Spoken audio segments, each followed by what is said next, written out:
The Volkswagen Passat has always bridged the gap between mainstream family cars such as the Ford Mondeo and more premium models such as the Mercedes C-Class. And this new one, well, it blurs the lines even more.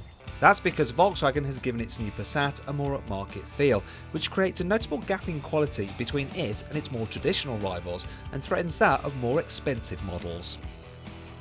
Well, this is a very nice car to sit in. You've got these ergonomic seats, they fit your body perfectly, they're super comfortable. The driving position, as ever in a Volkswagen, is spot on. You've got lovely weighted controls there, and check out the material quality. I mean, that's just so soft up here and down there. It's super squidgy, it's almost as yielding as a Tempur mattress.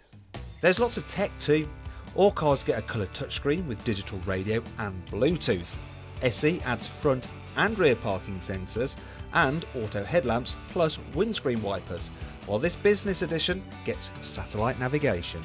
In terms of cubby spaces, you've got a decent sized glove box, and look, it's cooled by the air conditioning. And also notice that it's lined with felt, as is this cubby down here. So too is this central cubby and the huge side door bins. That means that if you put something in there when you're driving around, it won't rattle about. Also, here in the cup holders, you've got a rubber lining, so if you drop a coin in there, or you have coins in this other little cubby area here, or even in this secret cubby, you don't get a rattling noise. And it's those little details, you know, that Volkswagen's engineers have thought about to make your life just a little bit easier. Practicality continues here in the back. You've got huge, wide openings for the doors, which is great for granny trying to clamber in the rear here, or when trying to fit a child seat.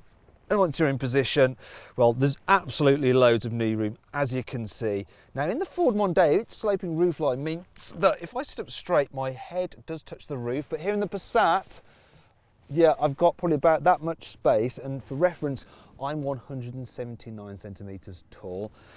As for the middle seat, because you do sit up slightly higher, now if I'm sitting straight, yeah, my head is just touching the roof, but if I slouch, I can just about get away with it.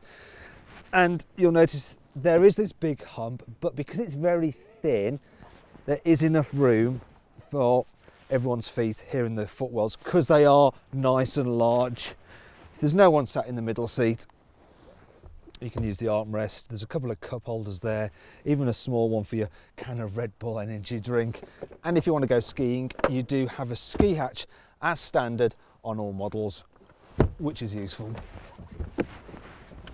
Now then, the boot. Obviously, being a saloon, it's not as good for carrying bulky items as a hatchback is, but then that's what you want to do. Just get the Passat Estate, because as saloons go, this is hugely practical. Got a very wide opening there, which is great. The actual volume is massive. It's about as good as it gets, really. And if you look at the shape, it's nice and square, which aids practicality further. There's various tethering hooks in here for you to tie things down. Get a little hook there to carry your shopping off, maybe some bags of wine so they don't roll about, and separate compartments here. If you look, you can fold down the rear seats by pulling these levers if you need to carry longer items. And if you just check under here, you will see that the Passat gets a space saver spare wheel, which is much more useful than that tyre sealant and compressor stuff you get on quite a lot of cars these days.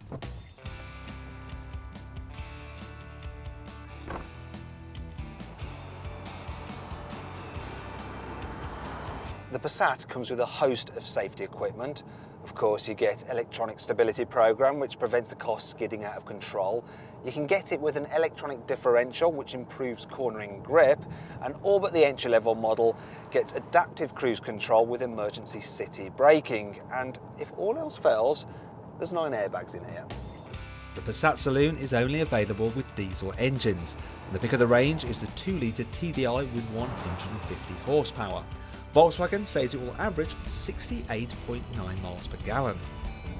However, let's see what this car's been averaging since we've been driving it. Well, according to the trick computer, just over 44 miles per gallon. So not quite what Volkswagen says, but it's about right for what you expect from this kind of car. So it's not too bad really.